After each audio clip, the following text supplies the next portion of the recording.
Princess Bride, S. Morgenstern's classic tale of true love and high adventure.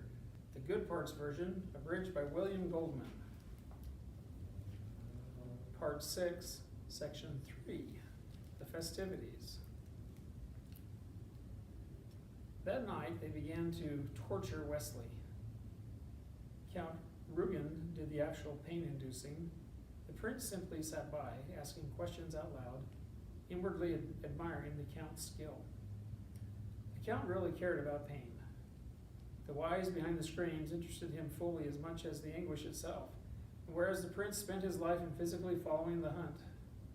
Count Rugen read and studied anything he could get his hands on dealing with the subject of distress. All right now, the prince said to Wesley, who lay in the great fifth-level cage. Before we begin, I want you to answer me this. Have you any complaints about your treatment thus far?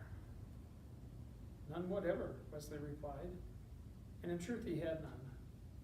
Oh, he might have preferred being unchained a bit now and then, but if you were to be a captive, you couldn't ask for more than he had been given. The albino's medical ministrations had been precise, and his shoulder was fine again. The food the albino brought had always been hot and nourishing. The wine and brandy wonderfully warming against the dankness of the underground cage. You feel fit then? The prince went on. I assume my legs are a little stiff from being chained, but other than that, yes. Good. Then I promise you this, as God himself is my witness. Answer the next question and I will set you free this night. But you must answer it honestly, fully, withholding nothing. If you lie, I will know, and then I'll loose the count on you. I have nothing to hide, Wesley said. Ask away. Who hired you to kidnap the princess? It was someone from Gilder. We found fabric indicating as much on the princess's horse. Tell me that man's name, and you are free. Speak. No one hired me, Wesley said. I'm working strictly freelance, and I didn't kidnap her. I saved her from others who were doing that very thing. You seem a reasonable fellow, and my princess claims to have known you many years. So I will give you, on her account, one last and final chance, the name of the man in Gilder who hired you. Tell me or face torture. No one hired me, I swear. The count set fire to Wesley's hands. Nothing permanent or disabling, he just dipped Wesley's hands in oil and brought a candle close enough to set things bubbling. When Wesley had screamed, "No one, no one, no one on my life," a sufficient number of times, the count dipped Wesley's hands in water, and he and the prince left via the underground entrance, leaving the medication to the albino, who was always nearby during the torturing times, but never visible enough to be distracting. I feel quite invigorated, the count said as he and the prince began to ascend the underground staircase. It's a perfect question. He was telling the truth, clearly. We both know that. The prince nodded. The count was privy to all his innermost plans for the revenge war. I'm fascinated to see what happens, the count went on. Which pain will be least endurable? The physical or the mental anguish of having freedom offered if the truth is told, then telling it and being thought a liar?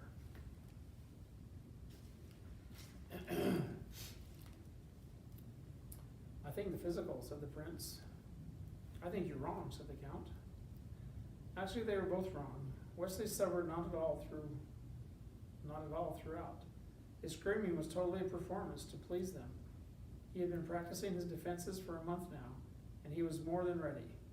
The minute the count brought the candle close, Wesley raised his eyes to the ceiling, dropped his eyelids over them, and in a state of deep and steady concentration, he took his brain away. Buttercup was what he thought of. Her autumn hair, her perfect skin, and he brought her very close beside him and had her whisper in his ear throughout the burning, I love you, I love you. I only left you in the fire swamp to test your love for me. Is it as great as mine for you? Can two such loves exist on one planet at one time? Is there that much room, beloved Wesley? albino banished his fingers. Wesley lay still. For the first time, the albino started things. Whispered, "You better tell them." Wesley lay still. Oh, from Wesley, a shrug. Whispered, "They never stop. Not once they start. Not once they start. Tell them what they want to know and have done with it." Shrug. Whispered, "The machine is nearly ready. They are testing it on animals now." Shrug. Whispered, "It's for your own good I tell you these things." My own good? What good? They're going to kill me anyway. From the albino. Nod.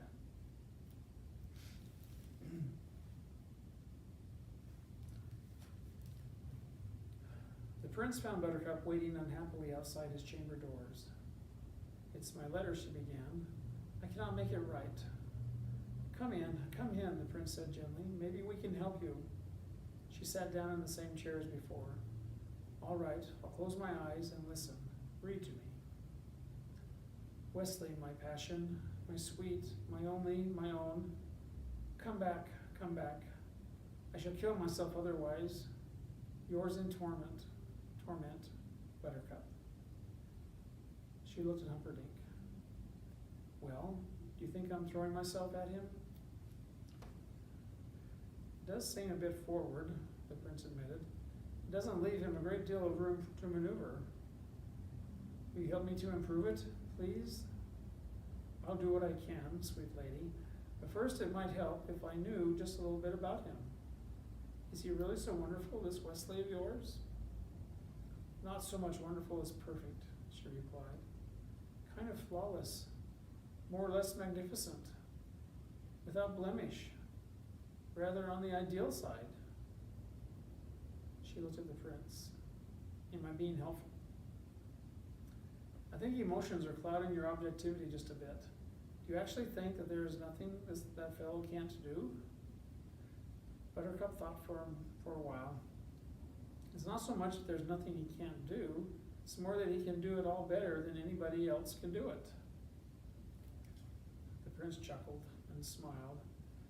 "In other words, for example, you mean if you wanted to hunt, you could out-hunt again, for example, someone such as myself?" "Oh, I would think if he wanted to, he could, quite easily. But he happens not to like hunting, at least to my knowledge. Though maybe he does. I don't know. I never knew he was so interested in mountain climbing, but he's scaled the cliffs of insanity under most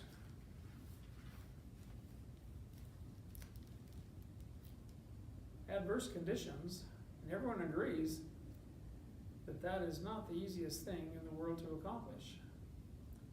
"Well, why don't we just begin our letter with Divine Wesley and appeal to his sense of modesty," the prince suggested. Buttercup began to write, stopped. "Does divine mean de or d?" "D, I believe, amazing creature," the prince replied, smiling gently as Buttercup commenced the letter. "They composed it in 4 hours, and many, many times she said, 'I could never get through this without you.' And the prince was always most modest, asking little helpful personal questions about Wesley as often as was possible without drawing attention to it. And in this way, well before dawn, she told him, smiling as she remembered, of Wesley's early fears of spinning ticks. And that night, in the 5th level cage, the prince asked, as he was to always ask, "Tell me the name of the man in Gilder who hired you to kidnap the princess, and I promise you immediate freedom." And Wesley replied, as he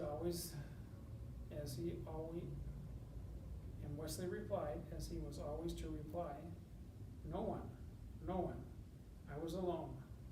And the count, who had spent the day getting the spinners ready, placed them carefully on Wesley's skin, and Wesley closed his eyes and begged and pleaded, and after an hour or so, the prince and count left.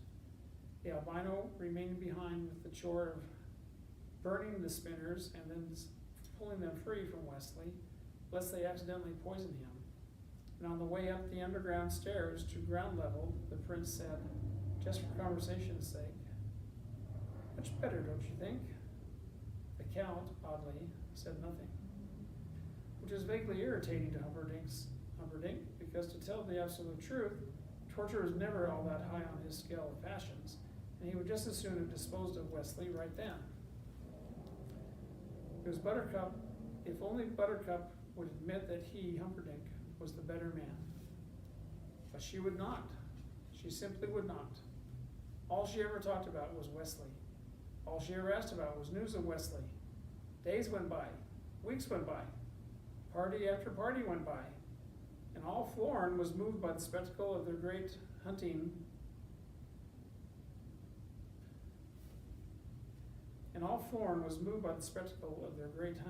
prince, at last so clearly and wonderfully in love.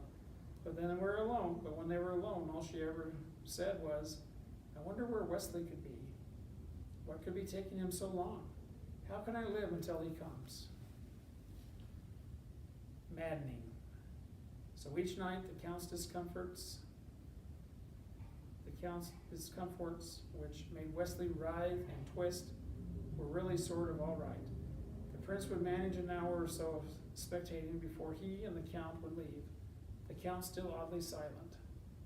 And down below, tending the wounds, the albino would whisper, "Tell them, please, they will only add to your suffering." Wesley could barely suppress his smile. He had felt no pain, not once, none. He had closed his eyes and taken his brain away. That was the secret. If you could take your brain away from the present and send it to where it could contemplate skin like wintry cream, well, let them enjoy themselves. His revenge time would come. Wesley was living now most of all for Buttercup, but there was no denying that there was one more thing he wanted too: his time.